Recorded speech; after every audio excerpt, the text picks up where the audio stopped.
वर्तमान परिप्रेक्ष्य में गांधी जी के विचारों की प्रासंगिकता, उसमें आप सभी का स्वागत है।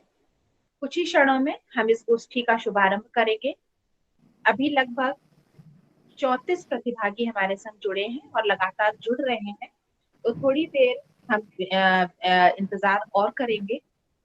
2 बजे हम लोग इस गोष्ठी को प्रारंभ करेंगे। आप सभी से मेरा ये अनुरोध है कि पूरी संगोष्ठी के दौरान आप सभी अपना वीडियो और ऑडियो ऑफ रखेंगे, जिससे कि कोई व्यवधान उत्पन्न ना हो। गोष्ठी के अंत में आपको चैट बॉक्स में एक फीडबैक लिंक उपलब्ध कराया जाएगा, जिसको भरकर आप लोग मेल कर सकते हैं। जो रजिस्टर्ड प्रतिभागी हैं, यानी जो पंजीकरण जिन्होंने कराया है इस सेमिनार के लिए, उनको उनकी मेल पर भी एक फीडबैक लिंक यही भेजा जाएगा। और जिन्होंने रजिस्ट्रेशन नहीं कराया है, सीधे सेमिनार में प्रतिभाग कर रहे हैं, उनको फीडबैक लिंक जो है वो चैट बॉक्स में भी उपलब्ध रहेगा, जिसको भरकर आप अपना ई सर्टिफिकेट प्राप्त कर सकते हैं। हमारे बीच लगातार लोग जुड़ रहे हैं।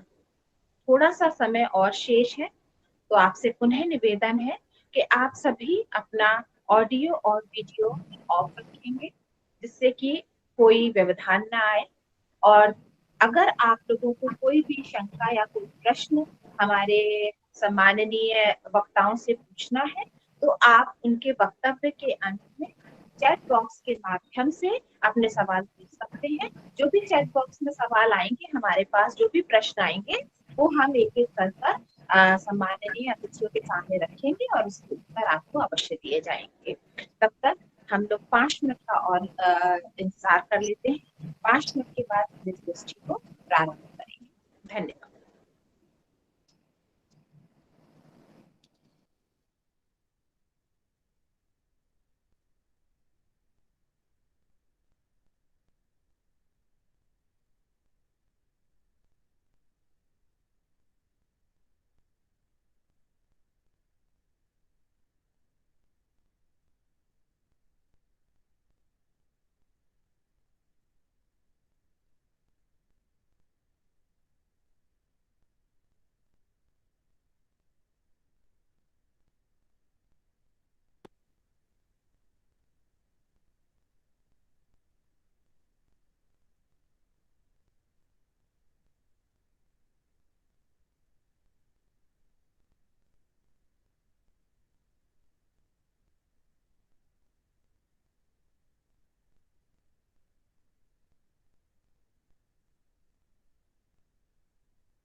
अभी जो हमारे संग नए प्रतिभागी जुड़े हैं, उनको पुनः सूचित करना चाहूंगी कि हमारी संगोष्ठी कुछ ही क्षणों में प्रारंभ होने वाली है।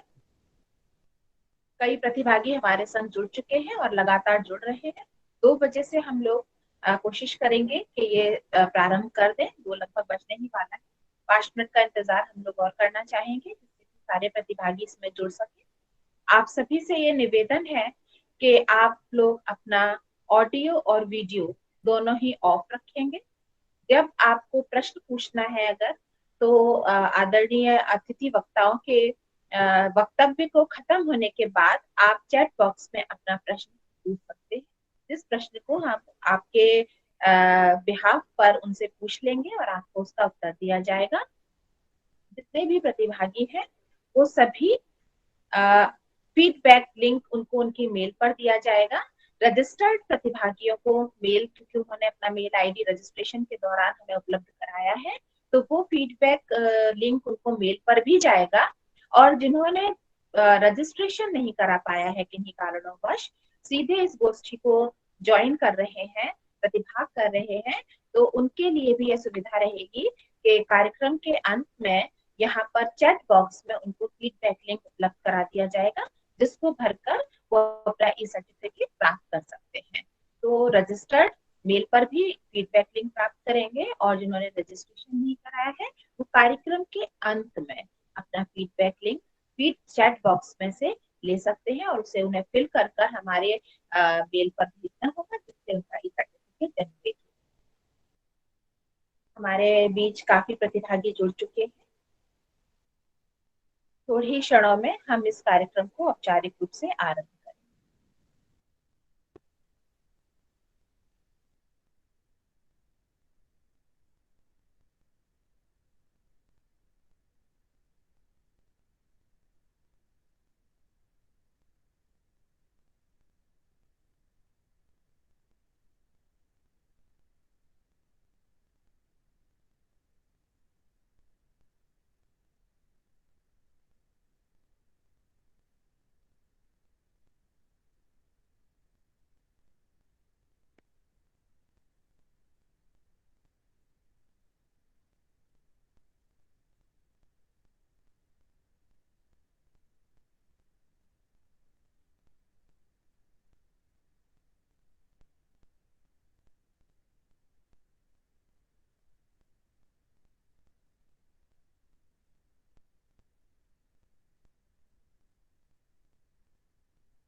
नमस्कार।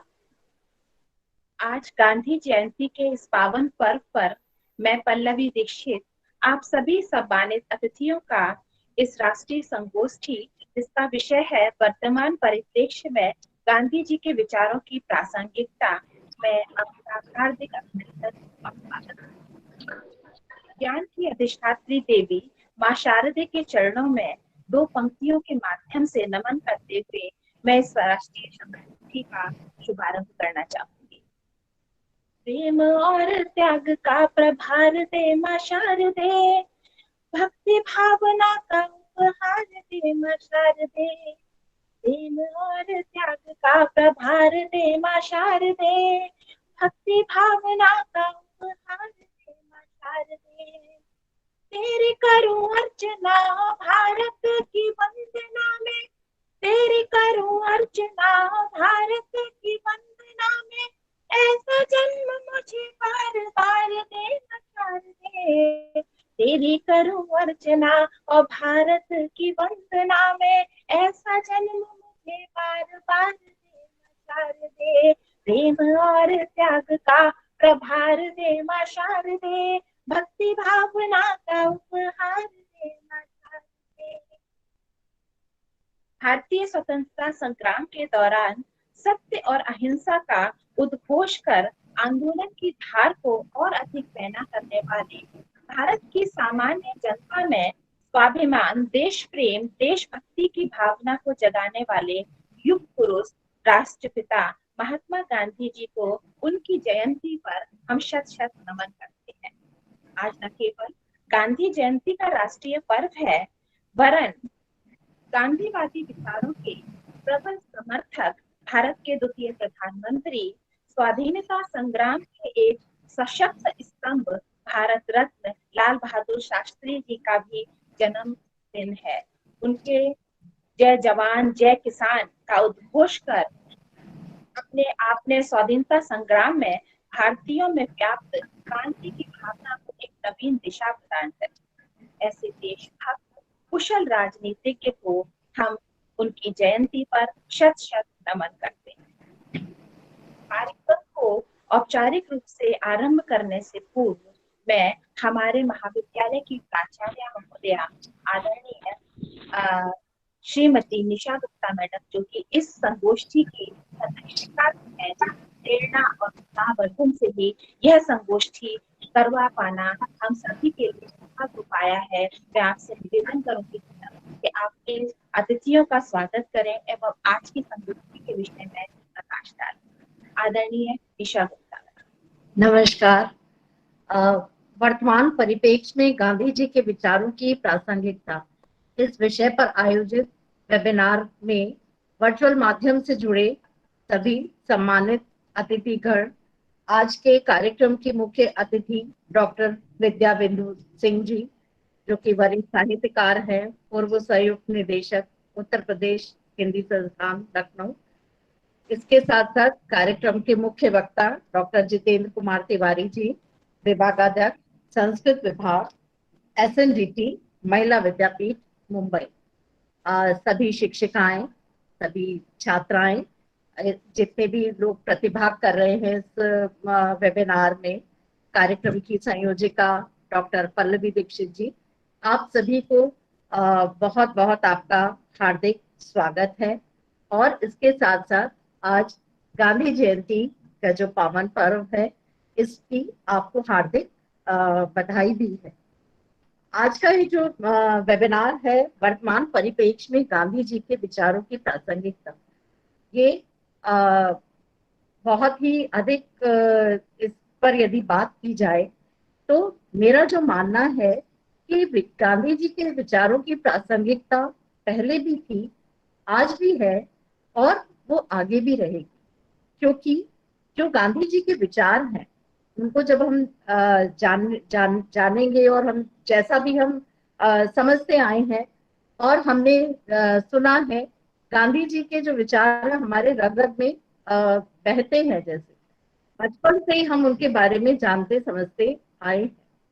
गांधी जी के विचार इसलिए प्रासंगिक है हर समय काल में, क्योंकि ये शाश्वत मूल्यों पे आधारित हैं और ये कोई पढ़ी लिखी सुनी बातों पर आधारित नहीं है, बल्कि ये उनकी खुद की जो यात्रा थी, जो उनका साधारण मानव से एक महामानव बनने का जो सफर था, उसमें उन्होंने अपने अनुभवों से जो भी कुछ प्राप्त किया और उनके जो वो निचोड़ था, वही उनके विचारों में, वही उनके व्यक्तित्व में, वही उनके कार्यों में झलकता था। उनका मानना भी था कि यदि मुझे जानना है तो मेरे विचारों को जानो। गांधी जी के विचार विशेष रूप से इस वर्तमान परिस्थितियों में बहुत अधिक प्रासंगिक हैं, क्योंकि जब हम ये देखते हैं कि आज जैसा हम समाचारों में सुनते रहते हैं, आए दिन इस तरह की खबरें आती है कि बस तीसरा विश्व युद्ध छिड़ने ही वाला है, हम तीसरे विश्व युद्ध के कगार पे खड़े हुए हैं।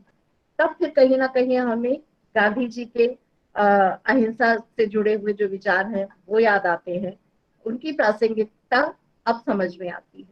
इसी तरीके से अभी जिस विषम परिस्थिति में हम जब गुजर रहे हैं कोविड में, तो उसमें हमने ये देखा कि बहुत ही कठिन काल था, लेकिन कुछ ऐसी भी रिपोर्ट आई कि इस कोविड के कारण बहुत सारी जो आम समस्याएं थी, जो हर साल बहुत सारी जान माल का और बहुत सारी लोगों की ये मृत्यु का भी कारण बनती थी, ऐसे बहुत सारी जो रोग है उनमें कमी आई है।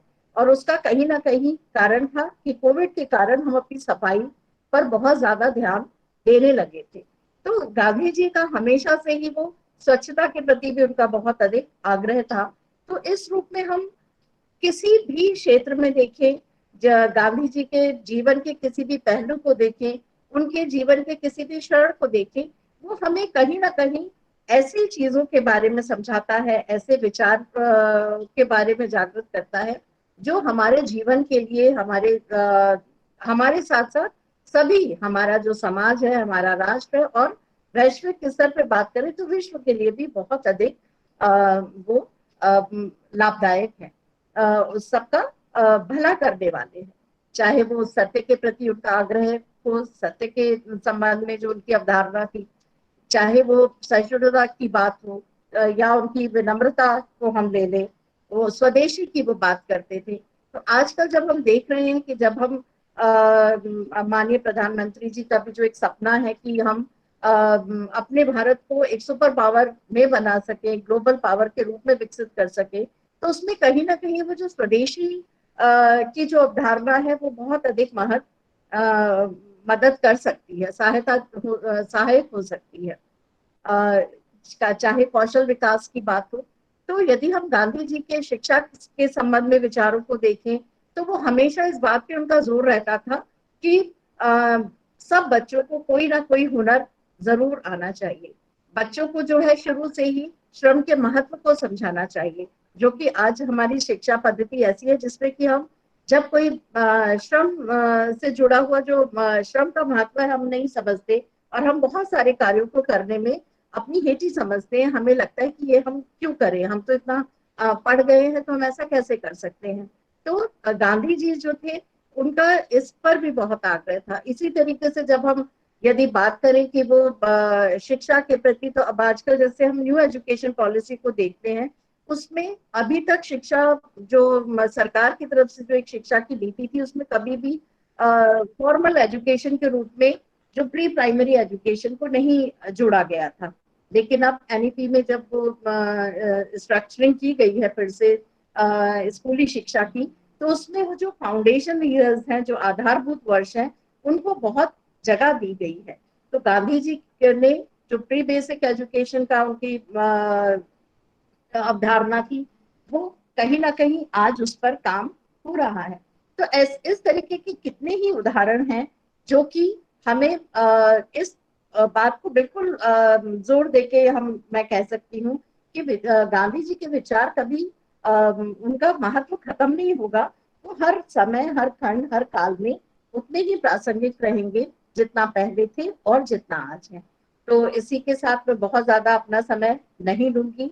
मैं कार्यक्रम की आयोजिका डॉक्टर पल्लवी दीक्षित को बहुत अधिक साधुवाद देना चाहूंगी। मैं उनको बधाई देना चाहूंगी कि आज उन्होंने इस पावन अवसर पर इस वेबिनार का आयोजन किया है। और इसके साथ साथ सबसे अधिक जो सुख की बात है और एक गर्व की अनुभूति हो रही है कि आज हमारे सामने हिंदी साहित्य जगत से जुड़े हुए दो ऐसे विभूतियां, दो ऐसे व्यक्तित्व जुड़े हुए हैं कि जिनको सुनकर, जिनका उद्बोधन सुनकर हम अपने को बहुत गौरवान्वित महसूस करेंगे। तो इन्हीं शब्दों के साथ पुनः आपका सभी का एक बार पुनः हृदय से बहुत बहुत स्वागत है, अभिनंदन है, धन्यवाद है। और अब मैं पल्लवी से अनुरोध करूंगी कि वेबिनार को आगे लेके जाए। धन्यवाद दीदी। आपकी प्रेरणा, सहयोग, उत्साहवर्धन ही सदैव हमें इस प्रकार के कार्यक्रमों को आयोजित करने का बल और विचार देता है। धन्यवाद। अब मैं आज की राष्ट्रीय संगोष्ठी को आदरणीय प्राचार्य महोदया की अनुमति से औपचारिक रूप से प्रारंभ करते हुए मुख्य अतिथि के रूप में हमारे बीच उपस्थित वरिष्ठ साहित्यकार डॉक्टर विद्या बिंदु सिंह जी एवं मुख्य वक्ता शिक्षाविद डॉक्टर जितेंद्र तिवारी जी का पूरे महिला महाविद्यालय परिवार की ओर से हार्दिक अभिनंदन और स्वागत करती हूँ। सर्वप्रथम मैं आज की इस राष्ट्रीय संगोष्ठी की मुख्य अतिथि डॉक्टर विद्या बिंदु सिंह जी, वरिष्ठ साहित्यकार एवं पूर्व संयुक्त निदेशक उत्तर प्रदेश हिंदी संस्थान का अभिवादन करूंगी। यह हमारे महाविद्यालय के लिए अत्यंत गर्व और हर्ष का विषय है कि हिंदी साहित्य जगत की सशक्त हस्ताक्षर आदरणीय विद्या बिंदु सिंह जी आज हमारे बीच मुख्य अतिथि के रूप में उपस्थित हैं। आपके व्यक्तित्व और कृतित्व पर प्रकाश डालना सूरज को दीपक दिखाने के समान ही कठिन और असंभव है। आपकी लगभग 150 पुस्तकें प्रकाशित हो चुकी हैं एवं लगभग 3000 से ऊपर शोधालेख और लेख प्रकाशित हो चुके हैं।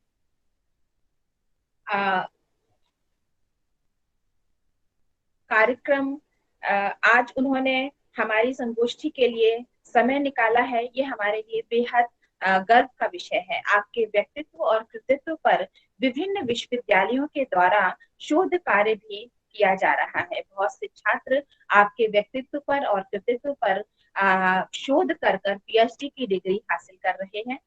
इसमें लखनऊ विश्वविद्यालय, गढ़वाल विश्वविद्यालय, कानपुर विश्वविद्यालय, दक्षिण भारत हिंदी प्रचार सभा चेन्नई आदि प्रमुख है।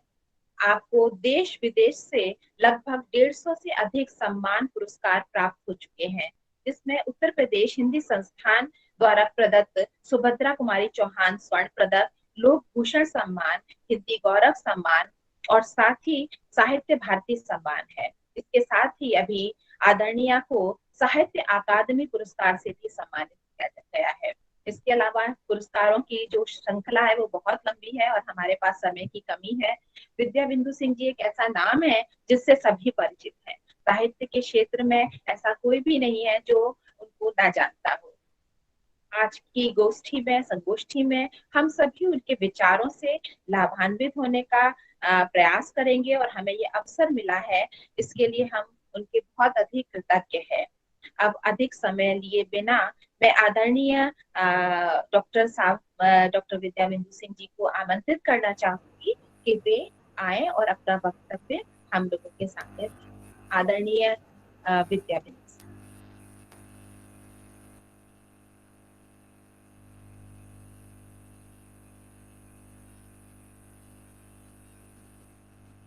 आदरणीय मैम, आप जी।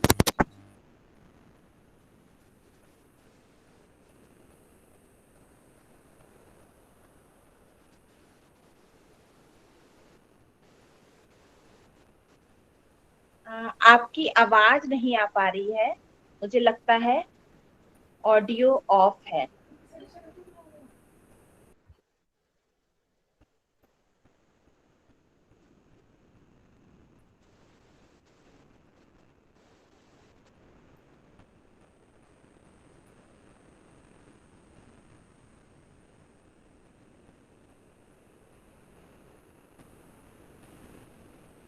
निशा दीदी, क्या आपको आदरणीय मैडम की आवाज आ रही है?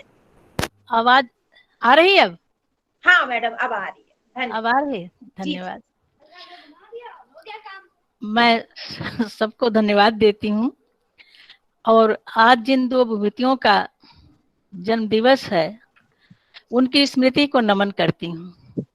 पूज्य महात्मा गांधी और श्री लाल बहादुर शास्त्री जी, ये दो महामानव धरती पर ऐसे आए जिनके बारे में लोगों को विश्वास ही नहीं होता कि ऐसे लोग भी हो सकते हैं। एक आश्चर्यजनक घटना है इन दोनों विभूतियों में, जो एक महामानव के, एक संत के दर्शन होते हैं। उनकी स्मृति को नमन करते हुए मैं आज का जो विषय है उस पर कुछ कहने से पहले ये कहना चाहूंगी कि लाल बहादुर शास्त्री जी और महात्मा गांधी दोनों ही एक दूसरे के प्रति कितना अपनत्व रखते थे, कितना स्नेह और आदर रखते थे। महात्मा गांधी के आह्वान पर ही शास्त्री जी समाज सेवा और राजनीति से जुड़े। और एक संस्मरण मैंने पढ़ा कि गांधी जी और वो दोनों ट्रेन से कहीं जा रहे थे तो जगह भर गई थी, गांधी जी चढ़ गए, शास्त्री जी नहीं चढ़ पाए। उस दिन गांधी जी का मौन व्रत था, वो किसी से बोल भी नहीं सकते थे। तो गांधी जी चुपचाप नीचे उतरे और शास्त्री जी को हाथ पकड़ करके ऊपर ले जा करके ट्रेन में बैठाया और फिर गाड़ी चली। ये जो आत्मीयता का संबंध पहले राजनीति में था वो आज भी प्रासंगिक है और उसे बने रहना होगा। सद्विचारों की प्रासंगिकता सदैव से रही है और रहेगी, जरूरी भी है। गांधी जी का लोग विश्वास नहीं करते, लेकिन एक इस चमत्कारिक घटना है, पूरा विश्व मानता है कि उनका धरती पर आना एक चमत्कार है। उन्होंने स्वराज स्वप्न राम राज्य के रूप में देखा और स्वराज में भी आधुनिक एकता के लिए जो विचार व्यक्त किए वे आज भी प्रासंगिक हैं। गांधी के विचारों पर बहुत साहित्य लिखा गया और दो तरह के साहित्य है, एक तो लिखित साहित्य, एक वाचिक साहित्य जो लोक साहित्य है। दोनों में महात्मा गांधी का इतना आदर है, इतना सम्मान है कि तमाम ऐसे गीत मिलते हैं जिसमें गांधी के विचारों को सराहा गया है और गाया गया है। स्वतंत्रता की चेतना, भारतीय नवजागरण की आकांक्षा जगाने में जितना लिखित साहित्य का योगदान है उससे कम वाचिक साहित्य का नहीं है। हमारी बच्चियां उन्हें जानना चाहिए कि हमारा जो एक वाचिक साहित्य है जो संस्कृति के बिल्कुल निकट है उसके बारे में भी उन्हें जानकारी होनी चाहिए। एक बार किसी ने गांधी जी से प्रश्न किया कि पाश्चात्य संस्कृति का जो प्रभाव है वो हमारे देश पर न पड़े, इसके लिए प्रयास करना क्यों जरूरी है। गांधी जी का उत्तर था कि हमारी संस्कृति उस झोपड़ी की तरह है जो चारों ओर से खुली है, जिसमें उसके चारों ओर से हवा आने की गुंजाइश है, पर हम ऐसी आंधी को स्वीकार नहीं करेंगे जो हमारी झोपड़ी को नष्ट भ्रष्ट कर दे, हमारी संस्कृति को नष्ट कर दे। तो ये आज भी उतना ही ये विचार प्रासंगिक है जितना उस समय जब उन्होंने कहा था। कुछ ज्वलंत मुद्दे जो सदा से रहे हैं, जैसे आर्थिक सुधार, उसके बारे में गांधी जी की बड़ी साफ नीति थी और उसे आज भी हमारी वर्तमान सरकार भी अपनाने की कोशिश कर रही है, प्रयास कर रही है आर्थिक सुधार के लिए। उपभोक्ता संस्कृति का जो विकास हुआ है या जो एक तरह से पूरा प्रसार हो चुका है, जहां यूज एंड थ्रो की संस्कृति है, इसके खिलाफ थे गांधी जी। उनकी पौत्री सुमित्रा कुलकर्णी जी हैं, उन्होंने एक पुस्तक लिखी है अनमोल विरासत। उसमें एक संस्मरण उन्होंने लिखा है कि एक बार गांधी जी के साथ उनकी पौत्री कहीं जा रही थी, तो जो पैर रगड़ने के लिए झावा होता है वो गांधी जी जहां रुके थे वहां छूट गया और अगले पड़ाव पे चले गए जो काफी दूर था। तो गांधी जी वहां गए तो ढूंढने लगे तो नहीं मिला, तो उन्होंने अपनी पौत्री से कहा कि तुम्हें सजा यही है, तुम जाके उसको वापस ले आओ। काफी दूर थी जगह, वो बीच में जंगल था। वो गई वहां और जब वहां से उठा के लाई तो किसी ने कहा इतनी छोटी सी चीज के लिए ये कैसा आदमी है। वो भी बहुत गुस्सा हुई कि आप कैसे हैं, आपको दया नहीं आई मेरे ऊपर, मुझे ये झावा लेने के लिए भेज दिया। उन्होंने कहा बेटा ये झावा नहीं है, ये हमारी अपनी वस्तुओं के प्रति आदर का भाव है। छोटी चीज की भी कीमत होती है। और बाद में उन्होंने स्वीकार किया है कि उस जी जी कुछ कहा। सुमित्रा कुलकर्णी जी ने लिखा है अनमोल विरासत, उसमें ये संस्मरण है। तो अकेले जाने का जो एक बच्ची में साहस जगाया, उसे आत्मनिर्भर बनाया और इस ओर संकेत किया कि कोई भी चीज व्यर्थ नहीं है। इसी तरह गरीबी उन्मूलन के लिए भी उनका निरंतर प्रयास रहा। आज भी वो प्रयास जरूरी है, हो रहा है। स्वास्थ्य चिकित्सा आज बहुत बड़ा मुद्दा है। इस महामारी के समय में जब सारी धरती परेशान है, पूरा विश्व तलाश नहीं कर पा रहा इलाज, उस समय गांधी जी का प्राकृतिक चिकित्सा हमें याद आ रही है। वो मिट्टी और पानी से चिकित्सा करते थे, धूप से चिकित्सा करते थे। पूरे जीवन उन्होंने सबको यही शिक्षा दी। आज लोग महसूस कर रहे हैं प्राकृतिक चिकित्सा कितनी जरूरी है और प्रकृति का आश्रय कितना जरूरी है, जिसे हम भूल चुके थे। उस ओर लौटने का जो संदेश उन्होंने दिया था वो फिर से याद करने की जरूरत है। उनका प्रिय भजन था वैष्णव जन तो तेने कहिए, जे पीर पराई जाने रे। वो पीर पराई जानने की आदत और स्वभाव हर युग में जरूरी है, प्रासंगिक है। तो ये उनका जो भाव था भगवत भजन, और उसमें भी पराई पीर को जानने वाला ही वैष्णव है, वही धर्म है। इस वैष्णव धर्म को गांधी जी की स्मृति में हम सबको याद रखना चाहिए। राष्ट्रभाषा हिंदी का मुद्दा बहुत ज्वलंत है। इतने दिनों से आजादी के बाद भी हम उससे जूझ रहे हैं। गांधी जी उसके प्रति निरंतर सचेष्ट रहे और राष्ट्रभाषा के बिना राष्ट्र गूंगा है, ये उनका विचार था। वो कहते थे जाओ कह दो गांधी को अंग्रेजी नहीं आती।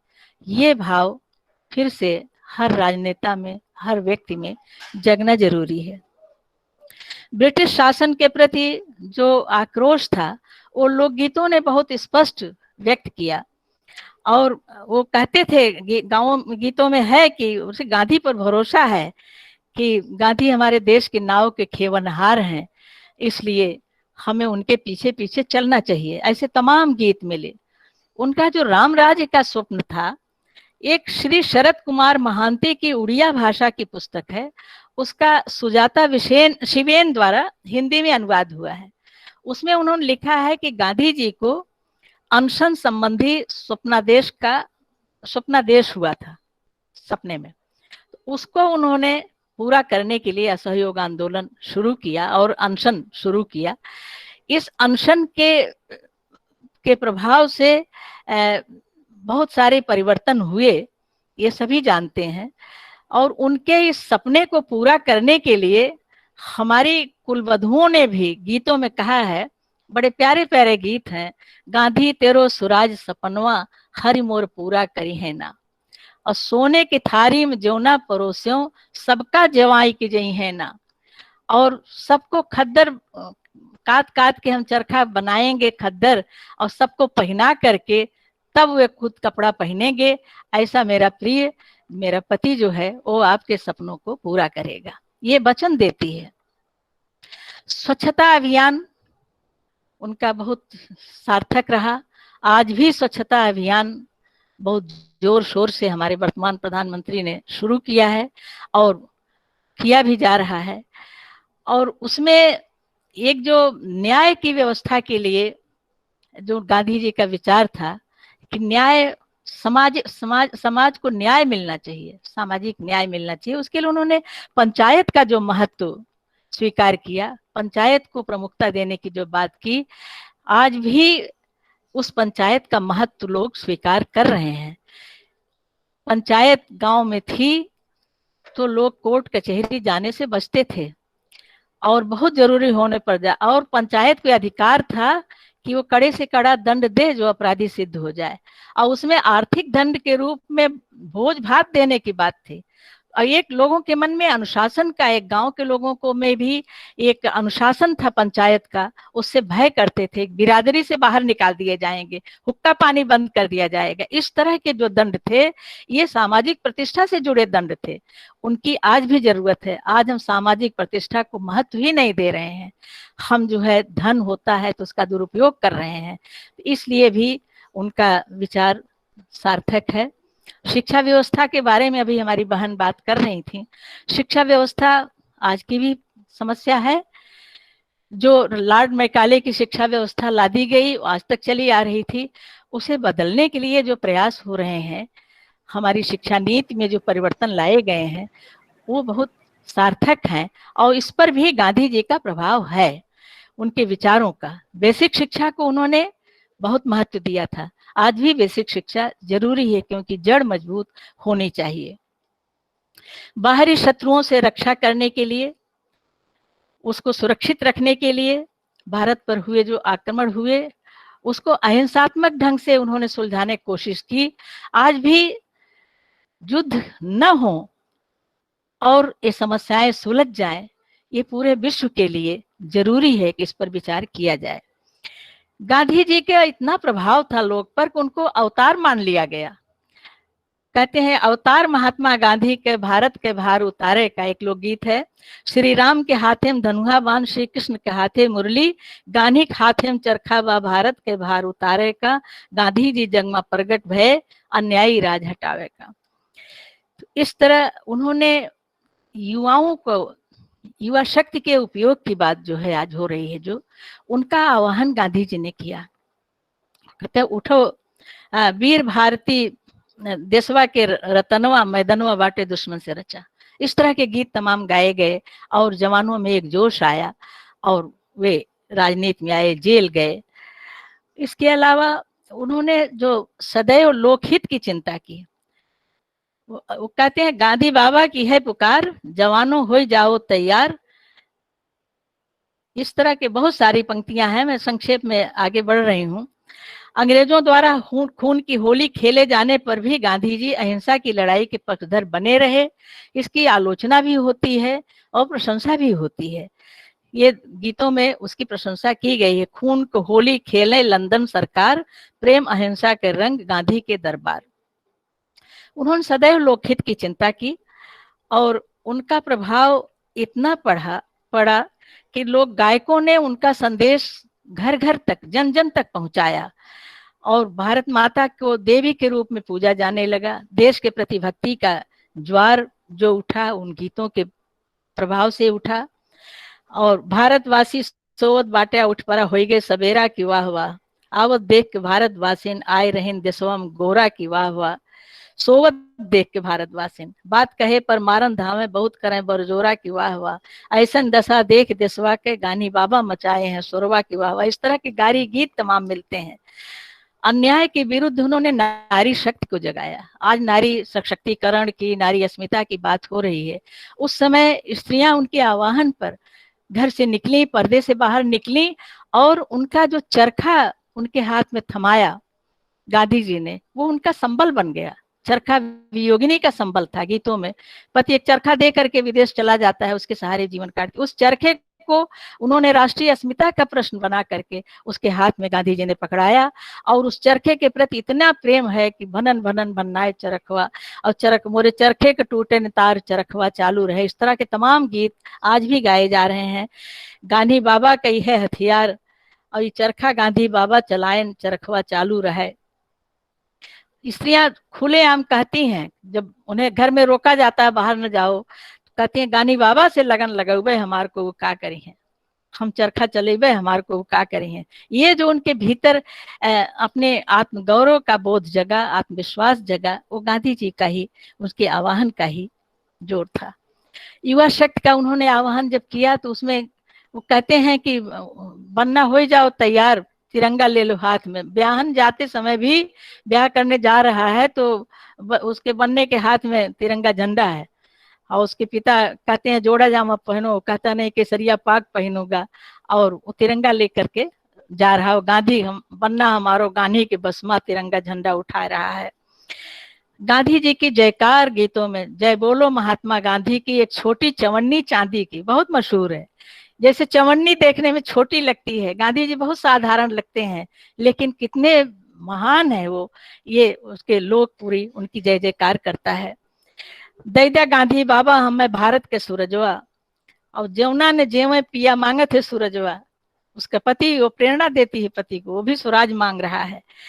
और गांधी की बानी दुनिया में पसरी की उहे सुन के ना, सैया हो गए सूरजिया की उहे सुन के ना, ऐसे गीत भी मिले।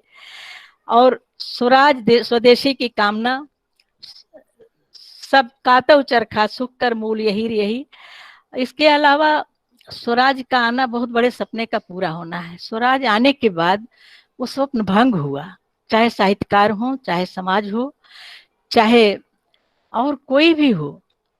एक बहुत बड़ा सपना जो था कि आजादी के बाद हमें ये मिलेगा, ये मिलेगा, वो स्वप्न भंग हुआ। उस स्वप्न जो भंग हुआ है उसको पूरा करने के लिए आज फिर से हमें गांधी जी के विचारों को याद करने की, दोहराने की जरूरत है। और लहर लहर लहराए रे मोरा झंडा तिरंगा, ये जो गौरव बोध था वो फिर से हमारे मन में बना रहे, सदा बना रहे। एक दूबर पातर मानुष में जान बड़ी भारी, अंग्रेजवन के खोपड़ी हिलाई दे सारी, गांव गांव में नगर शहर में ऐसी चली गए आंधी, जेका देखा वह गोहरावे बाबा गांधी गांधी। एक 86 वर्ष की है आदरणीय कमला श्रीवास्तव जी, बड़े प्रेम से उन्होंने उस आजादी उस समय को देखा है, तब छोटी थी वो बताती हैं, ये वो गाती हैं बड़े स्वर में। होली गाती हैं, होली गांधी खेले ऐसन होली, देशवा बोले प्रेम केरी बोली। और इस तरह के जो सामाजिक और राजनीतिक परिवर्तन निरंतर होते रहे हैं, इनका लोक में प्रभाव होता है, और उसके माध्यम से जनता बराबर प्रभावित होती रही है। और चरखे के प्रति जो प्रेम है, चरखे के प्रति जो संकल्प है, वो बन रहा है, बराबर चला आ रहा है। और उनके चरखे की ध्वनि की गूंज आज भी लोकगीतों में विद्यमान है। उसके निरंतर चलते रहने की कामना है। मेरे ख्याल से मेरा समय पूरा हो गया है। जी बताएं। तो मैं अपनी बात पूरी करना चाहती हूँ, क्योंकि मेरे ख्याल से 15 मिनट मुझे दिया गया था। नहीं आप बताइए, प्लीज बताइए, अच्छा लग रहा है आपको सुनना। अच्छा। तो महात्मा गांधी जिस भारतीय परंपरा के साथ दृढ़ता से आजीवन खड़े रहे, उस दृढ़ता की रक्षा करना अनिवार्य आवश्यकता है। महात्मा गांधी को स्मरण करना और उनके सिद्धांतों को जीवन व्यवहार में उतारे रहना, बनाए रखना, यही उनके प्रति सच्ची स्मरणांजलि है, सच्ची श्रद्धांजलि है। गांधी कभी भी अप्रासंगिक नहीं होंगे। जो भी सत्य की बात करता है, जो भी अच्छाइयों की बात करता है, वो कभी अप्रासंगिक हो। ये प्रासंगिक शब्द तो अब नया गढ़ा हुआ शब्द है। ये जो आधुनिकता और प्रासंगिकता, ये सब गढ़े हुए शब्द हैं। हमारे यहाँ जो शाश्वत जीवन मूल्य हैं, ये तो बराबर वेदों से लेकर के आज तक उनकी अहमियत रही है और रहेगी। उनसे जुड़े बिना देश जीवित नहीं रहेगा। देश की जो प्रतिष्ठा है पूरे विश्व में, वो इसलिए है कि हम अपनी संस्कृति से, अपनी जड़ों से जुड़े हुए हैं। हमारी संस्कृति में हमारी शिक्षा पद्धति, जो पुरानी गुरुकुल की शिक्षा पद्धति थी, उसको फिर से लाने की जरूरत है। जहां बच्चा जाते समय गुरु दक्षिणा के रूप में कुछ नहीं दे सकता था, अगर गुरु मांग लेता था, वो किसी किस तरह भिक्षा मांग करके देता था। आज शिक्षा पद्धति के बदलाव की जो जरूरत पड़ रही, उसमें मैं समझती हूँ गुरुकुल की जो परंपरा थी, उससे बड़ी परंपरा कोई है ही नहीं। वहां चाहे राजा हो या रंक, हर बच्चा गुरु के घर में रह करके उसी तरह के जमीन पर बैठकर पढ़ता था, उसी तरह का भिक्षा मांग करके वो लाके और गुरुकुल में देता था। अपने भरण पोषण की जिम्मेदारी समाज को देता था, समाज उसके भरण पोषण की जिम्मेदारी, उसकी शिक्षा की व्यवस्था करता था। इसलिए उसका दायित्व बनता था, वो जिम्मेदारी समझता था समाज के प्रति। आज माता पिता अच्छा खर्च करके बहुत सारा विदेशों में भी पढ़ा रहे हैं, यहाँ भी बड़े बड़े स्कूलों में पढ़ा रहे हैं, और फिर वो आशा करते हैं कि जो हम खर्च कर रहे हैं बच्चे पर, वो बच्चा एन केन प्रकार हमें वो आर्थिक लाभ देगा। वही हो रहा है। समाज की जिम्मेदारी है, सबकी जिम्मेदारी है, हमारे देश के बच्चे अच्छी शिक्षा पाएं, अच्छे संस्कार पाएं, और उनको जब हम अपनी जिम्मेदारी समझ करके हम अपना सहयोग दे करके आगे बढ़ाएंगे, तो समाज के प्रति जिम्मेदारी समझेंगे और देश सुव्यवस्थित होगा। मेरी मंगल कामना है। मैं आप लोगों से भी कुछ सुनूंगी। गांधी जी पर तो बोलने को इतना कुछ है कि पूरा दिन बीत जाएगा और बात नहीं खत्म होगी। मैं और लोगों, आप लोगों को भी सुनना चाहती हूँ। और अनुशासन समय का सबको मानना चाहिए। उसको मानते हुए मैं आप सबको, प्राचार्य जी को, पल्लवी बिटिया को, हमारे आज मुख्य वक्ता हैं, और यहाँ जो सभी उपस्थित पटल पर और अन्य श्रोता, मैं सबके प्रति प्रणाम निवेदन करती हूँ, धन्यवाद देती हूँ कि आपने मुझे सुना। और बापू के चरणों में नमन करते हुए मैं आप लोगों से विदा लेती हूँ। बहुत बहुत धन्यवाद। धन्यवाद अदर। आपने जिस प्रकार मेरी आवाज आ रही है? आ रही है पल्लवी, आ रही, बोलिए। आपने जिस प्रकार उद्धरण, उदाहरण और लोकगीतों के माध्यम से गांधी जी के विचारों की वर्तमान परिप्रेक्ष्य में प्रासंगिकता को हम सभी को समझाने का प्रयास किया और बताया, उसने हम सभी में, मुझे लगता है मुझ में तो जरूर से एक ऊर्जा जैसा संचार किया है, सकारात्मक ऊर्जा। जो इतने अच्छे अच्छे छोटे छोटे उदाहरण जो हम लोग नहीं इतना पढ़ पाते हैं, इतना ज्यादा किताबों का अध्ययन का वो नहीं है अनुभव, तो बहुत से उदाहरण अनुभव से आते हैं, बहुत सी चीजें अनुभव से व्यक्ति सीखता है। तो जिस प्रकार आपने चीजें छोटी छोटी बताई हैं, ये बहुत अच्छा लगा सुन के, एकदम प्रासंगिक। और वास्तव में आपने ये जो चीज बताई कि अच्छे विचार तो सदैव ही प्रासंगिक होते हैं, तो गांधी जी के सद्विचार हमेशा हमेशा विचारों के रूप में वो हमारे संग रहेंगे, मार्गदर्शक के रूप में वो हमारे संग सदैव ही रहेंगे।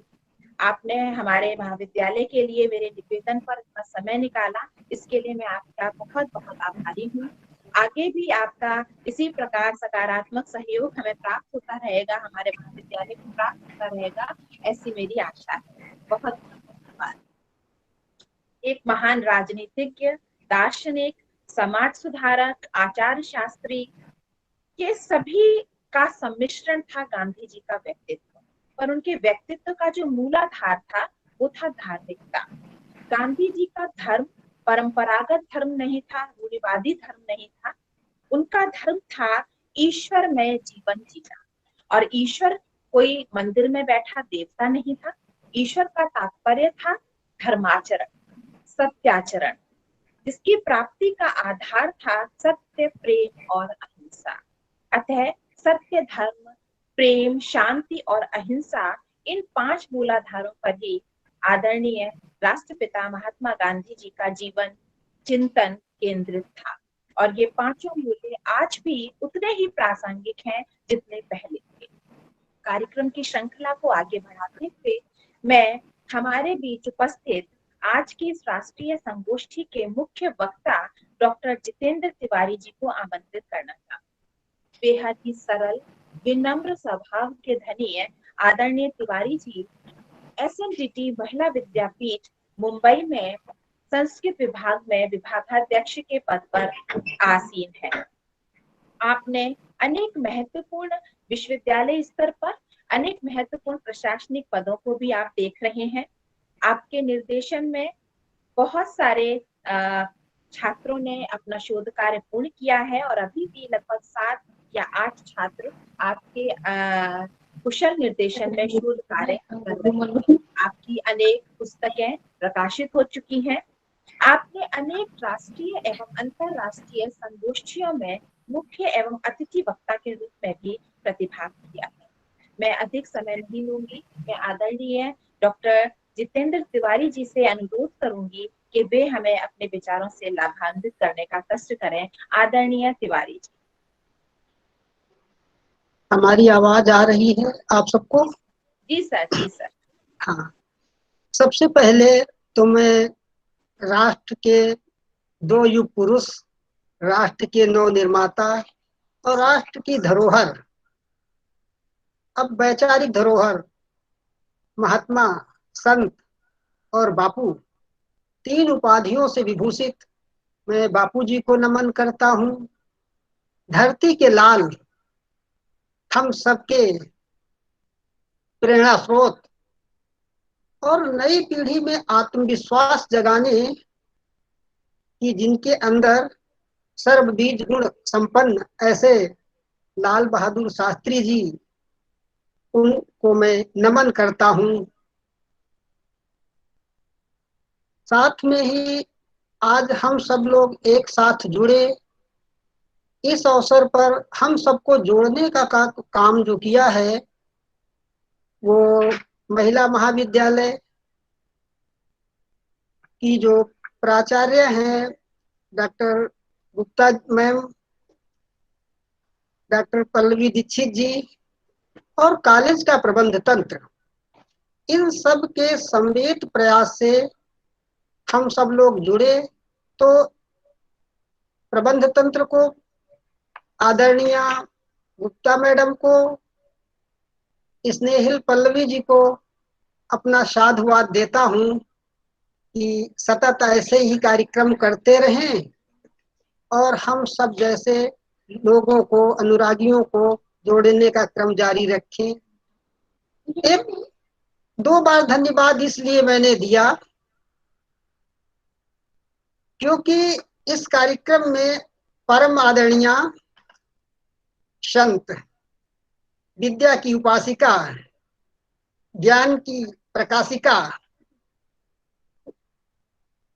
माननीय विद्या जी से जुड़ी हुई थी। अब विद्या जी इसलिए कहा कि विद्या सर्वत्र पूज्यते, विद्या तो सबके द्वारा पूजनीय है और वो विद्या और विनय दोनों से संपन्न है। मैं आदरणीय विद्या जी का नाम तो बचपन से सुनता आया, लेकिन देखने का अवसर मुझे नहीं मिला। जो अवधी भाषा की पत्रिका भाखा है उसमें हम मैम का नाम देखता रहता हूँ। अपने गुरुजनों के माध्यम से, मित्रों के माध्यम से, हिंदी जगत के माध्यम से आपका नाम, कोई ऐसा दिन तो नहीं कह सकता हूँ लेकिन महीना नहीं जाता है जिस महीने में वो नाम न सुनने को मिला हो। अभी भाखा पत्रिका मेरे सामने उसका अंक आया और मैंने शीर्ष पे नाम देखा तो परम आनंद हुआ। तो मैडम को भी मैं नमस्कार करता हूँ, नमन करता हूँ।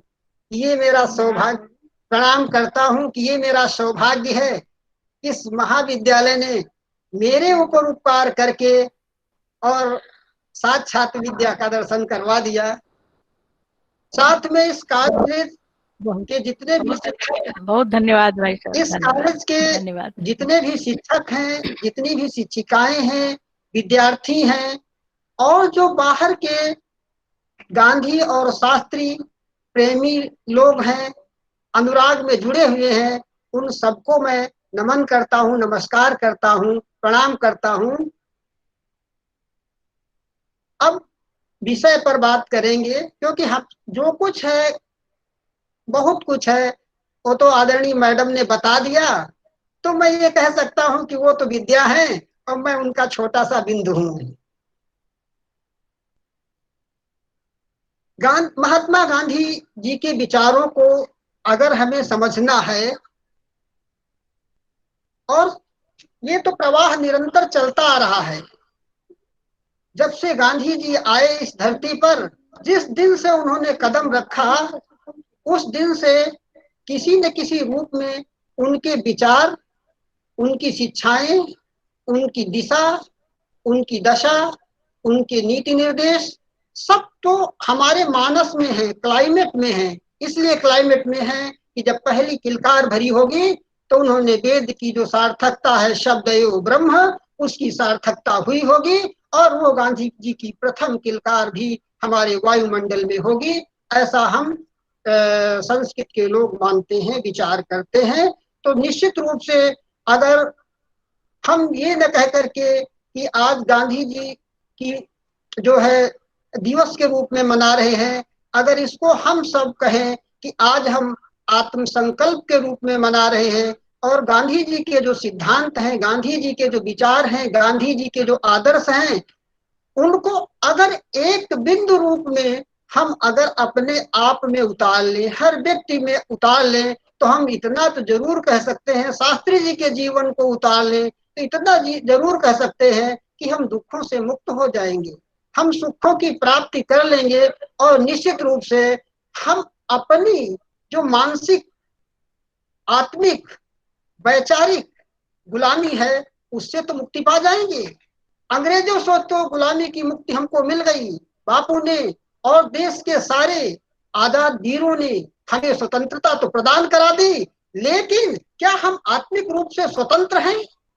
क्या हम आत्मिक रूप से, वैचारिक रूप से गांधी जैसा विचार कर रहे हैं, गांधी जैसा आचरण कर रहे हैं, गांधी जी जैसा व्यवहार कर रहे हैं? अगर हम अपने को, अपने आप को अगर हम स्वतंत्र कराना चाहते हैं, आत्मा अनुकूल, अपने आत्मा के अनुकूल, आत्मवत सर्वभूतेषु यह पश्यति सा पंडितः, अगर हम अपनी अंतर आत्मा की आवाज अगर नहीं पहचान पा रहे हैं, तो हम क्या कर सकते हैं? कैसे देश को पहचानेंगे, कैसे समाज को पहचानेंगे, और कैसे राष्ट्र को नई दिशा और दशा प्रदान करेंगे? इस दिशा और दशा को प्रदान करने के लिए गांधी के विचारों की आज बहुत आवश्यकता है कि हम आज ही के दिन से संकल्प लें कि हम कम से कम हम अगर वो तत्व धारण करेंगे तो निश्चित रूप से हमारे आने वाली पीढ़ी धारण करेगी। अब हमें देखना है कि पहले विचारों को देखें कि महात्मा को देखें, तो हमें पहले महात्मा को देखना पड़ेगा। अगर हम महात्मा को देखेंगे, हम संस्कृत की दृष्टि से देखना चाहते हैं, हमने किताबों में गांधी जी को कम पढ़ा है, अनुभूति के रूप में जैसे देखा है, अनुभव के रूप में जैसा समझा है, वैसे अपने भावों को रखेंगे। ये व्याख्यान नहीं, हमारी भावाभिव्यक्ति है। तो जब उनके नाम को देखते हैं, ना संस्कृत में कहते हैं नाम, कर्म, गुण और स्वभाव। जैसा नाम होता है, कर्म होता है, गुण है, और वैसे ही स्वभाव होते हैं। तो उनका नाम तो सभी लोग जानते हैं, मोहनदास। तो मोहनदास की बात करते हैं तो मनमोहन किसको कहते हैं? द्वारिकाधीश को कहते हैं। और द्वारिकाधीश का जो ज्ञान है, संदेश है, गीता के रूप में है, और उस गीता का प्रभाव, जो कर्म योग का सिद्धांत, गीता का प्रभाव, निष्क्रिय कर्म, कर्मण्येवाधिकारस्ते मा फलेषु कदाचन, जो ये भाव गांधी की शिक्षाओं में दिखता है, गांधी के जीवन में दिखता है, तो निश्चित रूप से उनके नाम की सार्थकता मुझे दिखाई देती है, क्योंकि उनके जीवन पर पूरा श्रीमद् भगवद गीता का प्रभाव कण कण में दिखाई दे रहा है।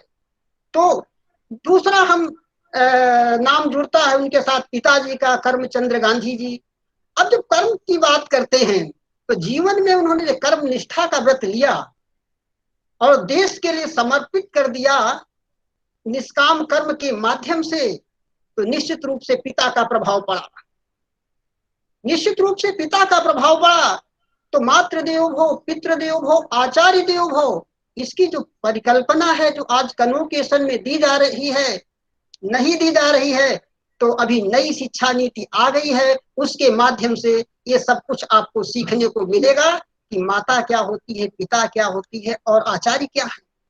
आज गुरु शिष्य का रिश्ता कितना मजबूत है, और जब गुरु और शिष्य के रिश्ते मजबूत नहीं होंगे तो आप सोचिए कि ज्ञान का क्या होगा, उस पीढ़ी का क्या होगा, और वो कैसे सीखेंगे। आज तो मुझे शब्द लगता है कि टीचर्स और स्टूडेंट, कहीं प्रेम ही नहीं दिखता है उसमें, कहीं प्रेम ही नहीं दिखता है। और जहां पर हम गुरु शिष्य की बात करते हैं, आदरणीय मैम ने मुझे बताया, तो जहां गुरु शिष्य की बात आती है वहां पर समर्पण का भाव आता है। कैसे समर्पण का भाव आता है कि जैसे सूर्य की किरणें पड़ने से कमल खिल जाता है, निश्चित रूप से वैसे ही गुरु के ज्ञान के सामने, गुरु को देख करके, गुरु की दृष्टि पड़ते ही स्टूडेंट प्रसन्न हो जाता है।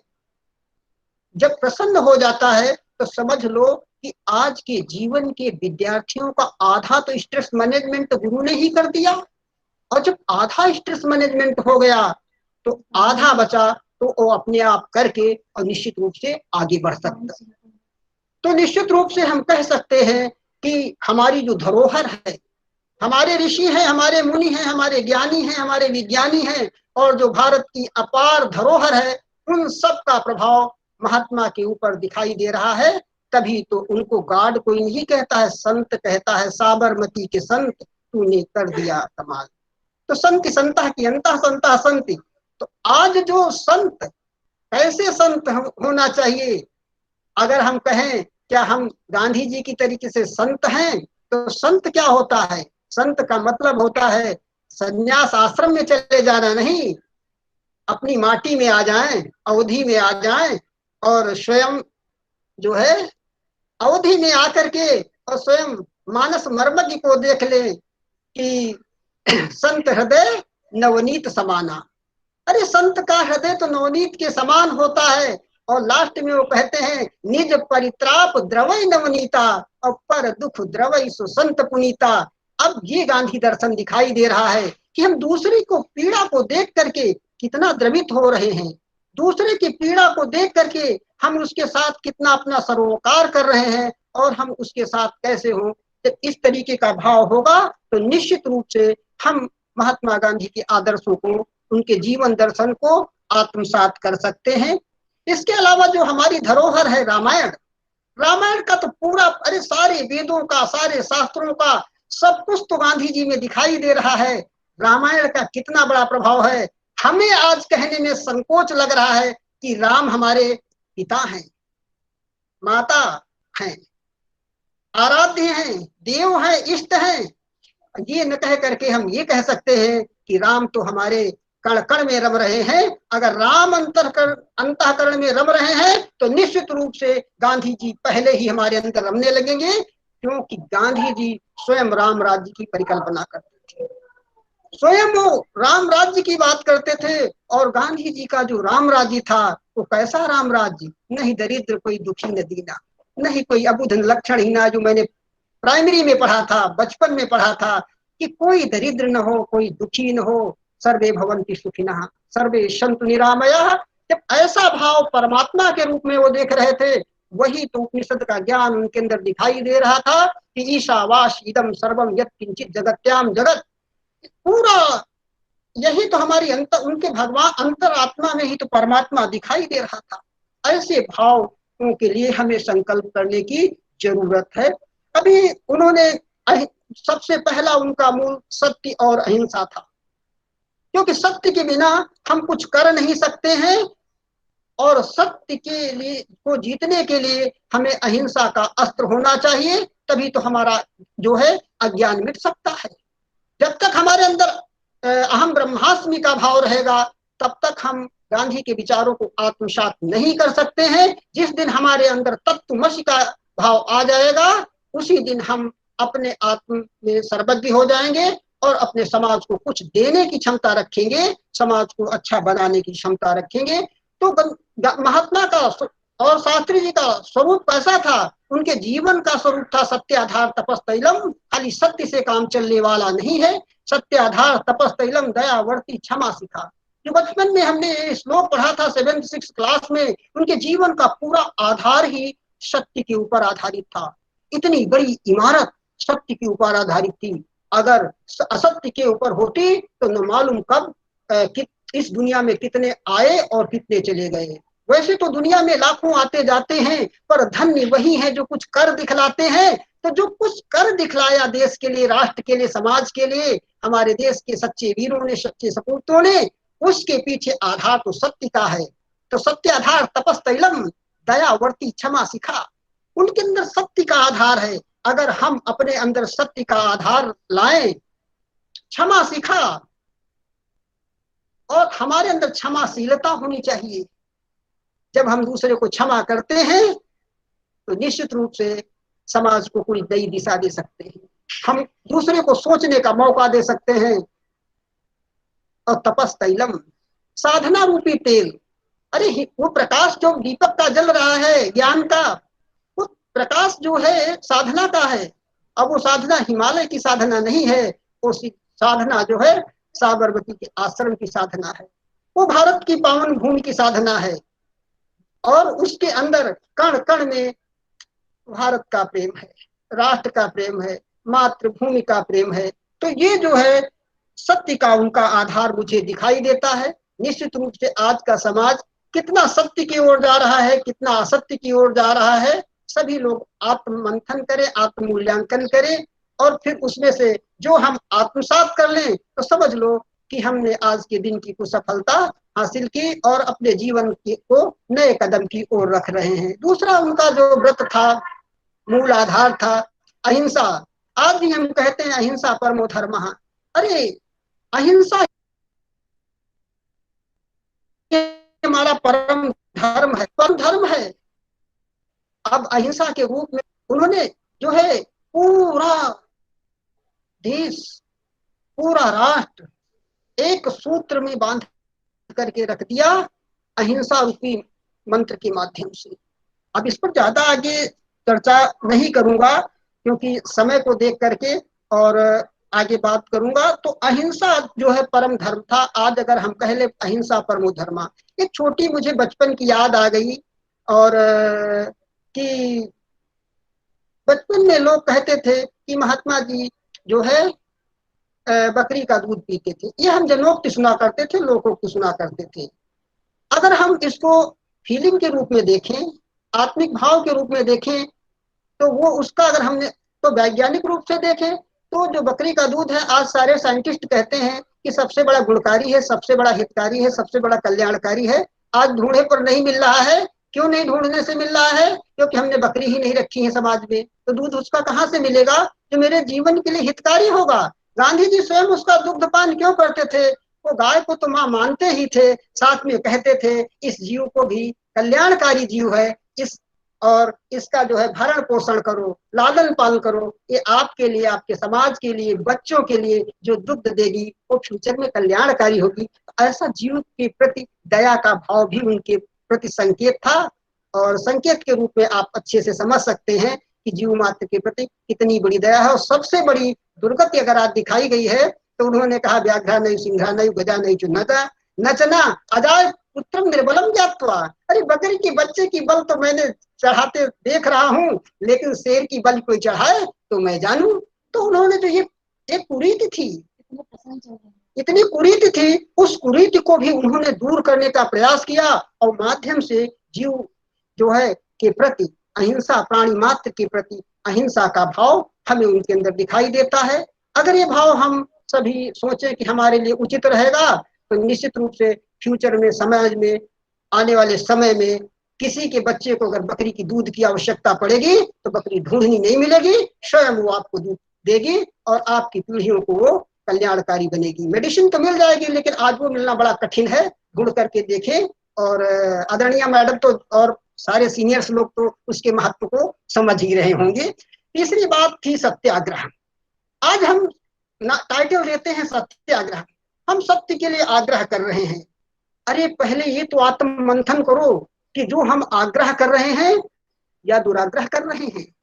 कि शब्द यो ब्रह्म, शब्द शाश्वत है। तो हम आज उस महामानव के शब्द को तो आज सब जगह प्रयोग कर रहे हैं कि सत्याग्रह, लेकिन ये आत्म मंथन तो करो कि हम सत्याग्रह कर रहे हैं कि दुराग्रह कर रहे हैं। अगर दुराग्रह कर रहे हैं तो हम उस आग्रह को, दुराग्रह को हटा दें और सत्य रूपी आग्रह को अपने आप में रख लें, तो वो आग्रह हमारा वैसे ही पूरा हो जाएगा जैसे बच्चा छोटा है, छोटा बच्चा है और वो अपने माँ के सामने बार बार भोजन की मांग करता है। माँ कार्यग्रस्त है, बात लेने अभी नहीं, थोड़ी देर बाद बच्चा रोने लगता है, माँ उसको गले से लगाती है, सारा काम छोड़ देती है और बच्चे की भावनाओं को सुनती है, भोजन देती है। निश्चित रूप से अगर हम सत्य के लिए आज भी आग्रह सरल भाव में करें, अहिंसक भाव में करें, भावनात्मक रूप से करें, तो निश्चित रूप से वो कोई भी हमारी समस्या है उसका समाधान निश्चित रूप से होगा, इसमें संदेह नहीं है। तो ये भी उनके विचार को हम धारण कर सकते हैं। हम शिक्षा की बात करते हैं तो आवाज आ रही है, हम नहीं आ रही पल्लवी जी? सर आपकी आवाज बिल्कुल स्पष्ट आ रही है, बिल्कुल स्पष्ट आवाज आ रही है। हाँ, वो संदेह आ गया था मन में जो नहीं। हाँ, तो बिल्कुल स्पष्ट। हम शिक्षा की अगर बात करें तो कहते हैं स्वम चरित्रम शिक्षेन पृथिव्याम सर्वमानवाः। पहले हम अपने आप को शिक्षित करें, पहले हम अपने आप को आचार्यवान तो बनाएं और उसके बाद हम दूसरों को शिक्षा दें। कहते पर उपदेश कुशल बहुतेरे, अरे दूसरों को तो उपदेश देते हुए हमने मंच पर सबको सुना है, लेकिन अपने आत्मा में किसने उतारा है? ये महात्मा ने उतारा। महात्मा जी का विचार था कि जो हमारे, और ये भी ध्यान में रखना है कि आज का देश काल परिस्थिति क्या है और उस समय का देश काल परिस्थिति क्या था, दोनों विषयों को ध्यान में साथ साथ रखेंगे। तो उस समय उन्होंने कहा था कि जो प्राइमरी एजुकेशन है वो निःशुल्क होनी चाहिए, उस और वो प्राइमरी एजुकेशन मातृभाषा में होने चाहिए, क्योंकि जो बचपन में बच्चा सीख लेता है तो मातृभाषा में खाली भाषा ही नहीं सीखता है, वो पूरी अपनी संस्कृति को सीख लेता है, अपने संस्कारों को सीख लेता है। जैसे आज, और वो प्रसन्नता से लोट, अवधी भाषा में कहेंगे प्रसन्नता से लोटपोट हो जाता है। कैसे लोटपोट हो गया? जैसे कि मैं बचपन से अवधी के गीत नहीं सुना था और मैडम के गीत मैंने सुना, मैं अंतरात्मा से बहुत प्रसन्न हुआ। पल्लवी जी की जब मैंने वाणी वंदना सुनी तो मुझे लोकुश दीक्षित जी तुरंत याद आ गए कि गांधी पीजी कॉलेज में यही तो स्वर अवधी का था, यही स्वर तो हिंदी का है, यही स्वर तो हमारी माटी का स्वर है। तो माटी से, मातृभाषा से हमको अपनी माटी से प्रेम होगा, और माटी से अगर प्रेम हो गया तो हम दुनिया में कहीं भी जाएं, लेकिन अपने मातृभूमि के प्रति उपकार को नहीं भूला सकते हैं। लंका में बैठे हुए हैं और भाई से कहते हैं अपिस्वर्णमयी लंका नमे रोचते लक्ष्मणः जननी जन्म भूमिश्च स्वर्गादपि गरीयसी। अरे अपनी मातृभूमि, और जब निश्चित रूप से मातृभूमि से प्रेम होगा तो दूसरी बात है अपनी माता से भी प्रेम होगा, तभी तो मातृदेवो भव का ये शब्द जो मंत्र है ऋषिवाद की, मातृदेवो भव, पितृदेवो भव, आचार्य देव हो, तो मातृ देवी के रूप में साकार होगा और निश्चित रूप से हम आगे कुछ कर सकते हैं। तो इसके अलावा उन्होंने हमारी बहनों को शिक्षाएं दी। उन्होंने कहा कि जो देश की कुछ गिनी चुनी बड़ी समृद्धशाली बहनें हैं और जिन्होंने विदेशों में रह करके शिक्षा प्राप्त की है, उनको मैं आह्वान करता हूं कि आप अपने देश में आ जाइए और आकर के इस पश्चिमी लिबास को उतार दीजिए और भारत की माटी में मिल जाइए और राष्ट्र के नवनिर्माण में लग जाइए। उन बहनों ने आकर के, उन शिक्षिकाओं ने आकर के, उन महिलाओं ने आकर के और गांधी जी के साथ में जुड़ गई। यही नहीं हम कह सकते हैं, जब धर्म की बात करते हैं तो गांधी जी में हमें धर्म का क्या स्वरूप दिखता है। धर्म में जब देखते हैं तो धर्म जो है सबसे पहले जो मानव धर्म है उनके अंदर मानव धर्म दिखता है। मानव धर्म है आत्मवत् सर्वभूतेषु यह पश्यति सा पंडिता। अगर हमने आत्मा को समझ लिया है तो निश्चित सामने वाले को समझ लेंगे, और पूरा धर्म उनका वैदिक धर्म दिखाई दे रहा है, क्योंकि जीवों के प्रति ही नहीं है, वो प्रकृति के प्रेम दिखाई दे रहा है। जो वेदों की उपासना पद्धति है उसमें सूर्य की उपासना की जा रही है, उसमें चंद्रमा की उपासना की जा रही है, उसमें वायु की उपासना की जा रही है, उसमें वरुण देवता का आवाहन किया जा रहा है, तो सागर की उपासना की जा रही है, क्योंकि सप्लाई करके जल पूरे विश्व भर में भेज रहा है। तो जो प्रकृति पूजा है, तो महात्मा प्रकृति पूजा के उपासक दिखाई दे रहे हैं। और अगर आज भी हम प्रकृति पूजा के प्रति उनका भाव समझ लें, संकेत समझ लें, तो समाज में विकृति नहीं उत्पन्न होगी। प्रश्न तो ये है कि आज मुंबई में रहता हूं तो कभी कभी सोचता हूं कि जितने लोग रह रहे हैं उतनी पत्तियां नहीं हैं। जब पत्तियां नहीं हैं तो ऑक्सीजन कहाँ से मिलेगी, और ऑक्सीजन नहीं मिलेगी तो हमारे प्राण कहाँ से मिलेंगे।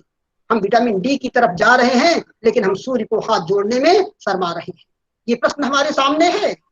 हम अपनी जो है हाइपरटेंशन की दवा तो ले रहे हैं, लेकिन रात में बैठ करके हम चंद्र दर्शन नहीं कर सकते हैं, क्योंकि हमने चंद्रमा को भूल गए हैं, हम सूर्य को भूल गए हैं। हम माता भूमि पुत्रो हम पृथिव्या, हम अपनी माँ को पृथ्वी न मान करके, पृथ्वी को माँ न मान करके, जब पृथ्वी को माँ नहीं मानेंगे तो निश्चित रूप से हम उसका क्षरण करेंगे। तो हम निश्चित रूप से कह सकते हैं कि जो है उनका जो प्रेम है पूरा वैदिक प्रेम दिखाई देता है। इसके अलावा स्वच्छता के ऊपर नहीं बताएंगे, क्योंकि स्वच्छता के ऊपर हमारी मैडम ने बहुत कुछ बताया, और स्वच्छता के ऊपर हमारी भारत सरकार तो पूरा अभियान ही चला रखा है। उसने विश्व में अभियान, भारत में अभियान चला है, जिसको विश्व भी प्रभावित हो रहा है कि क्या हम अपनी भारत सरकार से स्वच्छता के अभियान को सुन लें। इसके अलावा उन्होंने एक स्वच्छता के अभियान के तहत हमने गाँवों में जिया है, गाँवों को देखा है। मुंबई में ही नहीं हूँ, जब मैं गाँव में जाता हूँ और देखता हूँ कि सबके सुलभ शौचालय बन गए हैं, तो निश्चित रूप से महिलाओं के विकास की बात महात्मा ने की थी। और आज हमारे देश का जो प्रधान तंत्र है, हमारे देश की जो केंद्र शासन व्यवस्था है, हमारी राज्य की जो व्यवस्थाएं हैं, तो निश्चित रूप से गांव में जो सुलभ शौचालय उपलब्ध कराए गए हैं, आज हमारे गांव की कोई भी बहन जो है बाहर जाती हुई नहीं दिखाई देती है। तो मुझे लग रहा है कि निश्चित रूप से महात्मा के सपनों को साकार किया। लकड़ी में चूल्हा जलाते जलाते बेचारे की आंखों को क्या होता था और क्या व्यवस्था होती थी। शहरों में तो गैस मिलती थी, और भारत तो गांवों का देश है। तो जब मैं गांव में जाता हूं तो हर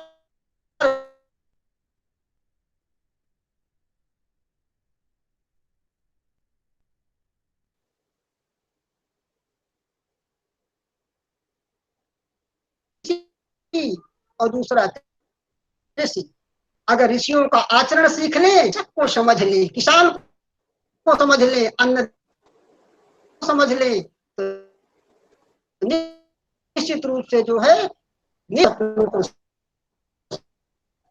साकार किया। और पूरी अर्थव्यवस्था जो है भारत की, वो कृषकों के ऊपर है। तो निश्चित रूप से जो आज शहरों से गांवों की तरफ पलायन हो रहा है, अगर काफी अभी पलायन के दौरान हमने उत्तर प्रदेश सरकार की टीवी पर घोषणा सुनी कि जो लोग यहाँ आएंगे उनको सबको रोजगार देंगे। कितने को दिया ये प्रश्न नहीं है, लेकिन प्रश्न है मन के अंदर संकल्प तो है। तो निश्चित रूप से हम कह सकते हैं, और उनका जो सर्वोदय इसी में निहित है, सर्वोदय का भाव। जब सर्वोदय की बात करते हैं तो सभी लोग कहते हैं स्वांतः सुखाय, स्वांतः सुखाय नहीं, सर्वे भवन्ति सुखिनः, अर्थात सर्वजन हिताय सर्वजन सुखाय, सभी का हित हो, सभी का सुख हो। हम ऐसी योजनाओं को का निर्माण करें। अंदर जब सबका हित निहित होगा तो आज की जो महामारी चाहिए हमारी, और जब करुणा का भाव उत्पन्न होगा तो निश्चित रूप से हम परस्पर एक दूसरे का सहयोग करेंगे, और सहयोग करेंगे तो हमारे अंदर विश्व बंधुत्व की भावना उत्पन्न होगी, और हम एक भारत श्रेष्ठ भारत की संकल्पना को अपने आप में पूरा कर देंगे। केवल संकल्प लेने की आवश्यकता है। उन्होंने कहा आत्म संयम होना चाहिए, शोषणहीन समाज होना चाहिए, सर्वांगीण विकास होना चाहिए, और लोक नीति के आधार पर शासन होना चाहिए, और सत्ता का विकेंद्रीकरण होना चाहिए। तो संविधान संशोधन 93 में 73 संविधान संशोधन जो 1992 में हुआ था, उसमें जो हमारे देश का कृषक वर्ग है, हमारी जो ग्राम सभाएं हैं, ग्राम स्वराज्य है, वह अधिकार मिले, और उन ग्राम स्वराज्य को आज ग्राम पंचायतों को ग्राम विकास के माध्यम बनाया गया, और उनको बहुत सारे अधिकार दे दिए गए हैं। तो वो अधिकार आज गांव में सड़कें दिखाई दे रही हैं, गांव में बहुत सारी व्यवस्थाएं दिखाई दे रही हैं, और गांव में जागरूकता दिखाई दे रही है। और निश्चित रूप से ये जागरूकता अभी कुछ दिन के बाद हमारे समाज में एक नई क्रांति लाएगी। तो पल्लवी जी, समय समाप्त हो चुका है, कुछ और कहना है कि समापन कर दूं? बहुत बहुत धन्यवाद सर, बहुत बहुत धन्यवाद। मैं लास्ट में अपनी कह करके बात, तो निश्चित रूप से इसका परिणाम क्या होगा, 2 लाइन में कहना चाहता हूं कि हमारे अंदर शांति होगी। आज हम शांति की खोज जा रहे हैं, घर में ही शांत नहीं हो रहे हैं, तो शांति हमारे अंदर उपस्थित होगी, हमारे अंदर प्रेम उत्पन्न होगा, और वो कैसा प्रेम, जो विश्व बंधुत्व का प्रेम, जिसके अंदर करुणा की झलक दिखाई देगी। और जब करुणा की झलक होगी तो समाज के प्रति ललक होगी, और जब समाज के प्रति ललक होगी तो निश्चित रूप से हमारा श्रेष्ठ समाज होगा। आपस में ईर्ष्या, द्वेष, वैमनस्यता नहीं होगी, अहिंसा अपने आप में आ जाएगी, और जो हम कह सकते हैं कि जो हमारी मौलिक गुणवत्ता है वो जीवन को श्रेष्ठ बनाएगी। यहीं पर हम विराम लेते हैं, और निश्चित रूप से हम ये आशा करते हैं कि हमारी बात को नहीं, महात्माओं के, ऋषियों के, मुनियों के और भारतीय संस्कृत को हम विश्व को समझ लिया है, लेकिन एक बार अपने महात्माओं को, अपने ऋषियों को, अपने मुनियों को, अपने अग्रजों को, अपने ज्ञानियों को, अपने विज्ञानियों को, सबको समझें और उनके गुणों को आत्मसात, जैसे विद्या मैम को देख करके मैंने कहा बिंदु हूँ, तो मैंने बिंदु के रूप में अपने आप को आत्मसात किया रियली। तो निश्चित रूप से अगर आपके अंदर ये भाव उत्पन्न हो जाएगा तो हमारे राष्ट्र का एक नव निर्माण पूरा होने में बहुत देर नहीं लगेगी, बहुत जल्दी होगा। इति सम। और आप सब लोगों ने मेरी विचारों को सुना, सबको धन्यवाद। कॉलेज को, प्रबंध तंत्र को, और प्राचार्य मैडम को, और पल्लवी जी को, क्योंकि उन्होंने मुझे विद्या मैम से मिलवा दिया, आदरणीय विद्या मैम से मिलवा दिया, और अवधि की माटी में मुझे बचपन की तरह लोटपोट करवा दिया। इसलिए मैं सबको धन्यवाद देता हूँ। बहुत बहुत धन्यवाद सर। आपके विचारों से लाभान्वित होने का हमें सुअवसर प्राप्त हुआ, इसके लिए हम सभी आपको धन्यवाद करते हैं। आपने अपने इतने व्यस्त कार्यक्रमों में, क्योंकि सर मुंबई में है और महिला SNDT महिला विद्यापीठ जो है वो वहां पर इस समय परीक्षाएं चल रही हैं, और सर उसमें बहुत ही प्रमुख प्रशासनिक पद पर भी हैं, पूरे वहां रहना पड़ता है। उस बीच में आज भी वहां परीक्षा के कार्यक्रम आयोजित थे कुछ, तो उसके बीच में भी सर ने समय हमारे लिए निकाला। इस बहुमूल्य समय को देने के लिए सर आपका बहुत बहुत बहुत बहुत धन्यवाद। मैं थोड़ा सा बीच में, अब हमारा प्रोग्राम लगभग खत्म है, हम लोग अपने अंतिम पड़ाव पर आ चुके हैं इस राष्ट्रीय संगोष्ठी के। हमारे आज के प्रोग्राम के लिए कुछ हमारी छात्राओं ने पोस्टर्स बनाए थे, तो मैं प्रयास करूंगी कि मैं उसको स्क्रीन शेयर कर आप लोगों को दिखा सकूं, जिससे कि उनको थोड़ा उत्साहवर्धन मिले। बहुत ज्यादा नहीं है, 2-3 पोस्टर्स बच्चों ने बनाए हैं, तो मैं वो प्रयास करना चाहूंगी कि मैं स्क्रीन शेयर करने का प्रयास करूंगी कि मैं उनको आपको दिखा सकूं। बस उसके बाद हम इसको, मुझे लगता है कि सबको स्क्रीन पर दिख रहा होगा। ये बच्चों ने पोस्टर बनाए हैं, लाइबा अंसारी ने बनाया है, एक स्लोगन लिखकर गांधी जी का पोस्टर बनाया है, आप सभी को दिख रहा है।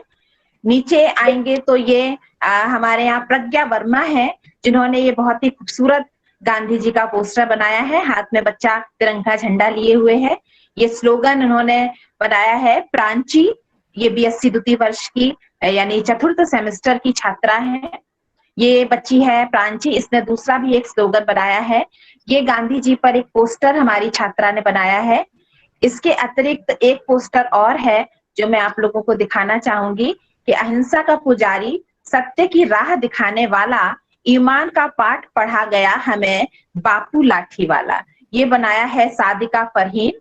इन सभी बच्चों को मैं ढेर सारी बधाई देना चाहूंगी कि उन्होंने इस प्रोग्राम में भाग लिया और इतने सुंदर पोस्टर 2 दिन की तैयारी में बनाए। बहुत से पोस्टर बना चुके हैं बच्चे, पर वो मुझे नहीं भेज पाए किन्हीं कारणोंवश, और वो मैं यहाँ प्रेजेंट नहीं कर पाई हूँ। पर आगे अगर मौका मिलेगा तो मैं अवश्य उनको भी प्रेजेंट करूंगी। आज गांधी जी हमारे बीच नहीं है, परंतु उनके विचार हमारे बीच एक प्रेरणा और प्रकाश के रूप में उपस्थित हैं, जिन पे चलकर हम अपने, जिनके मार्गदर्शन से हम अपने बहुत से, जैसा कि आदरणीय मैडम ने, आदरणीय सर ने बताया, हम अपने व्यक्तिगत ही नहीं बल्कि सामाजिक बहुत से उलझनों को, बहुत से कठिनाइयों को, उन पर चलकर हम उनसे मुक्ति पा सकते हैं। आधुनिकता की इस दौड़ में दौड़ने से थोड़ा सा हमें रुकना होगा, पलटना होगा, उन्हें विचार करना होगा और रुकना होगा, और उसी गांधीवादी विचारों को फिर से समझना, सोचना होगा, अनुसरण करना होगा। तभी हम एक अच्छा सामाजिक और सांस्कृतिक और व्यक्तिगत जीवन जी सकते हैं। इस संगोष्ठी को समाप्त करने से पहले मैं सूचना देना चाहूंगी कि चैट बॉक्स में हमने आज के कार्यक्रम के जो आपका फीडबैक है उसके लिए एक लिंक प्रेषित कर दिया है। जिन लोगों ने अभी तक ना देखा हो वो चैट बॉक्स में जाकर उस लिंक को भर लें और उसको हमें सेंड कर दे, प्रेषित कर दे। और जो भी रजिस्टर्ड प्रतिभागी हैं उन सभी को ये लिंक उनके रजिस्टर्ड ईमेल एड्रेस पर भी जाएगा। कार्यक्रम के अंत में मैं सभी के प्रति धन्यवाद ज्ञापन करना चाहूंगी।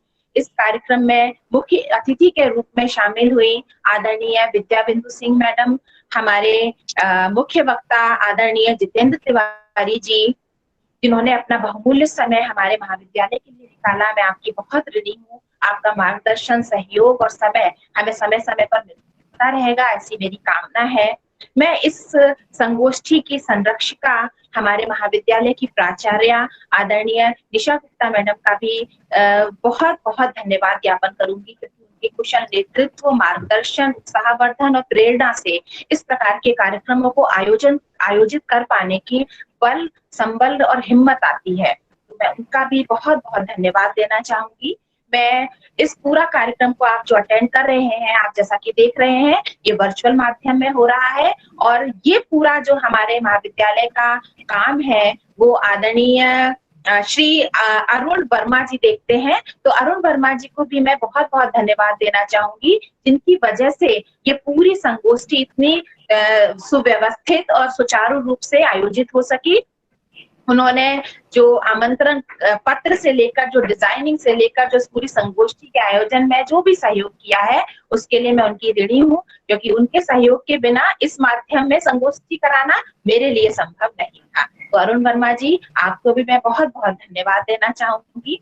इस संगोष्ठी में हमारी जितनी भी सम्मानित शिक्षिकाएं, शिक्षकगण, छात्राएं जुड़ी, उनको मैं धन्यवाद दूंगी कि उन्होंने अपना समय निकाला।